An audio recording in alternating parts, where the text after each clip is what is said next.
welcome back to the show. You're watching episode 4 of RoboCorn Rewind, written and produced by the RoboCorns. I'm Anushka Chakraborty. And I'm Ananya Singhal.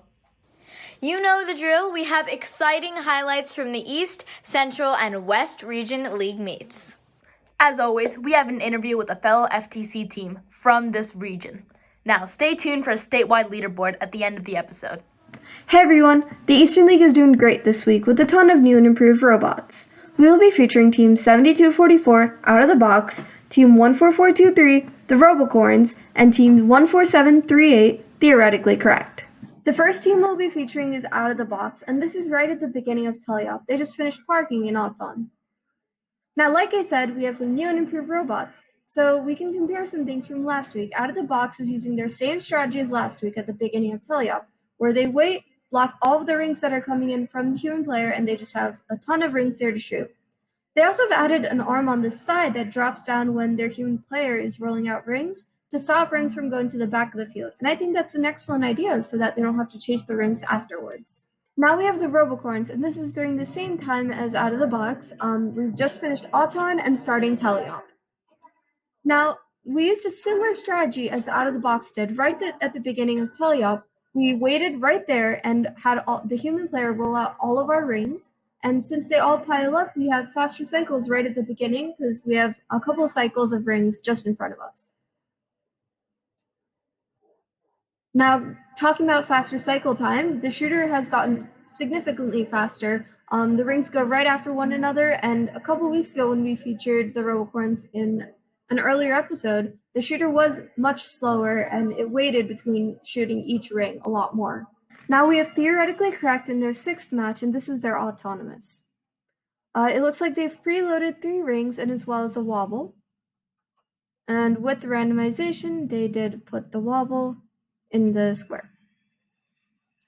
And now something interesting that I noticed with their shooter is that they shoot from a slight angle, and usually teams shoot straight on, and this looks to be a great strategy and nice way to build their shooter because they're lined up right in front of that shoot where the human player rolls out the rings, and that way they just shoot to an angle so they don't have to move around as much.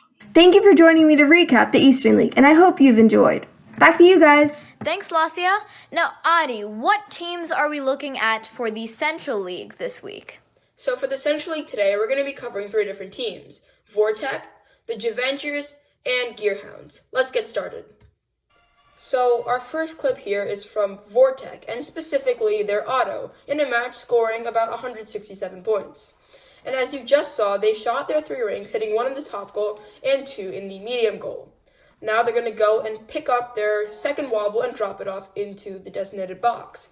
But something that's pretty cool about their strategy is that instead of leaving that wobble there, they're going to hold on to it during teleop, saving time in endgame so they don't have to pick up the wobble later on. Then they're going to proceed to block the rings to prevent them from floating all the way to the back of the field, making their cycle times pretty fast so they don't have to chase down rings. And as you can also tell, their shooter is also pretty fast, allowing their cycle times to be even faster.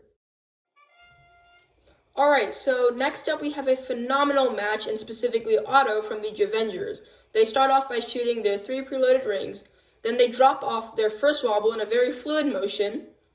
They back up, turn around, and pick up their second wobble, but instead of dropping it off, they're going to knock over the stack of 4 rings, pick up 3, and then with an interesting strategy, shoot 1, and then pick up the last one so they can shoot the last 3 consecutively.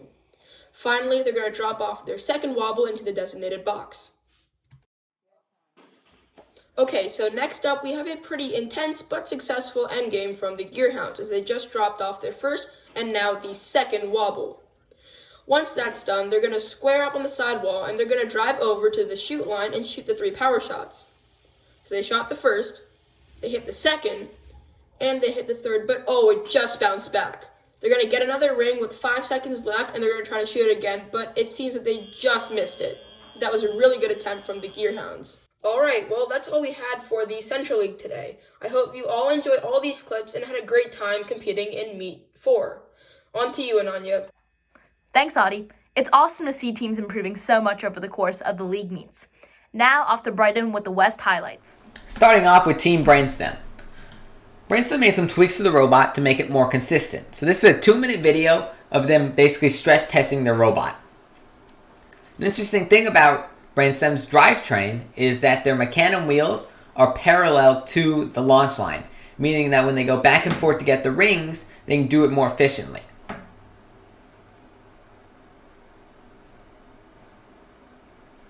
One of the big changes that Brainstem has made over the past few weeks is making their turret more accurate. They hit a lot more shots in this video. In fact, they only miss about 3. Pretty impressive, Brainstem. Now for Team Fayette 4H Robotics.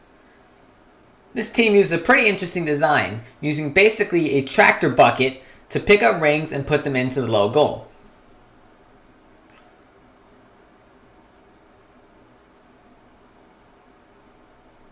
Now, from their first week to now their 4th week, they've gotten a lot more consistent and a lot better at putting the rings into the low goal.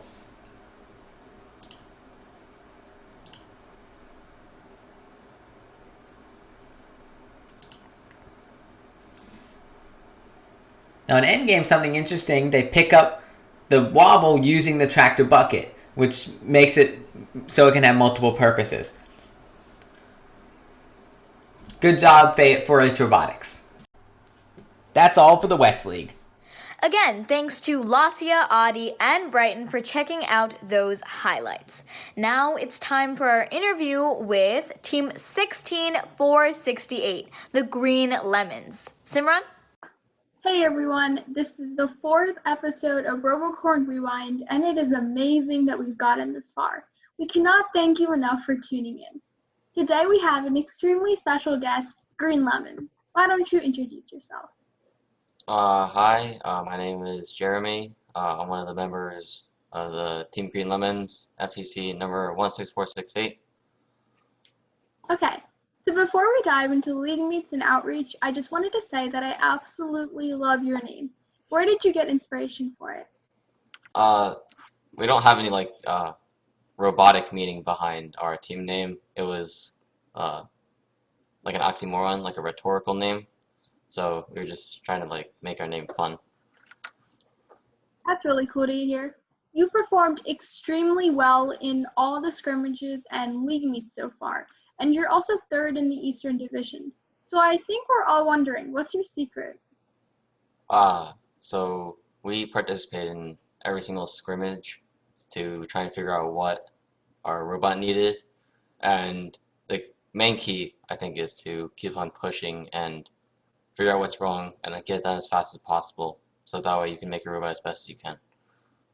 Yeah, I saw you competed in every single scrimmage, and that's really cool that your team wanted to go to each one. And I know that a lot of teams may not have been ready to do the first scrimmage, but you guys were there. So, out of curiosity, what was your highest score yet? Our highest score was 291 in the 3rd league meet. Wow, that's amazing. Are there any improvements or changes you're making for the upcoming league meets, especially since the 6th one is almost soon? Yeah, right now we're actually redesigning our chassis. So we use the old Magnum wheels from GoBuilda, and right now we're switching to the new ones. Is there anything that's really innovative on your robot that's allowing you to do so well in these league meets? I don't think there's anything super special, but the best thing is the key to this game is to get the fastest cycle time possible. So you have a fast cycle time? Is that what's the key to doing really well? We don't really have a fast cycle time because we can only get in 7 rounds. Well, 6 rounds, 7 rounds if we're lucky. So right now we're switching to a faster drivetrain, so we can get in more rings and score more. Okay.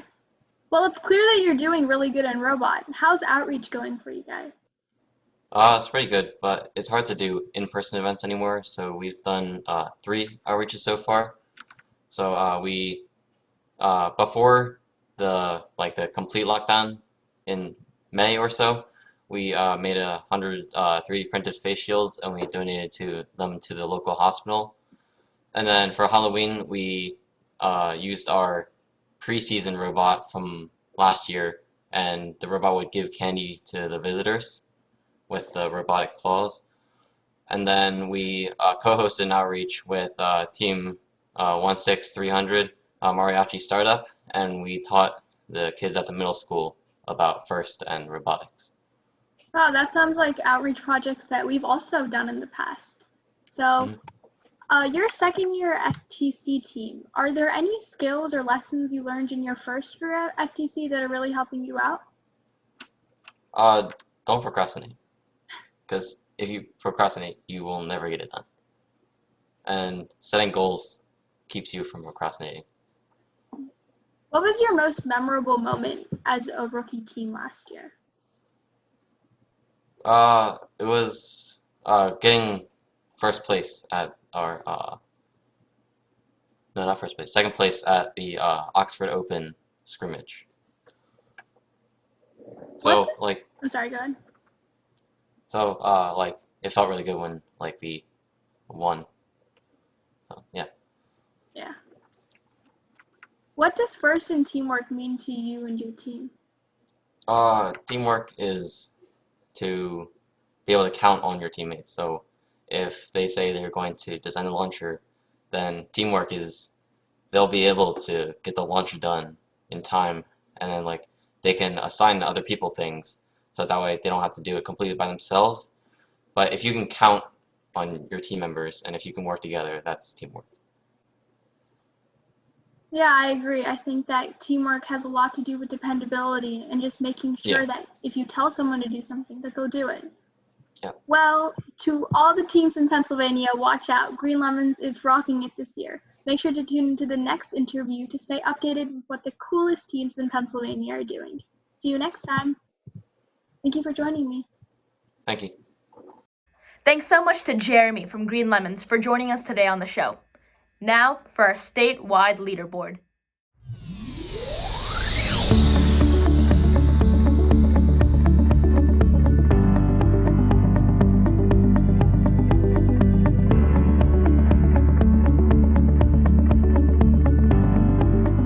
As usual, we saw some great matches, game strategy, team spirit, and so much more.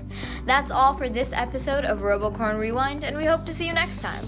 Don't forget to like, subscribe, and share this episode.